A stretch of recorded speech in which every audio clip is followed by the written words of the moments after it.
Make a change by helping your car's engine perform efficiently with the new air filter from Filterheads.com.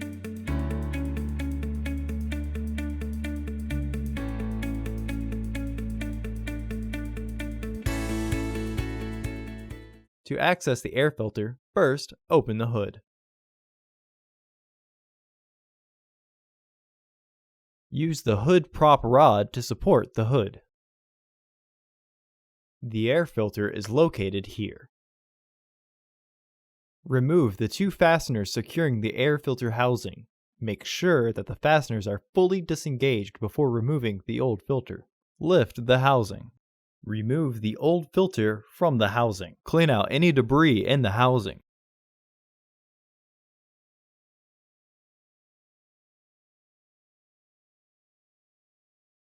Install your new AF293 filter into the housing. It can only be installed with the housing in one orientation.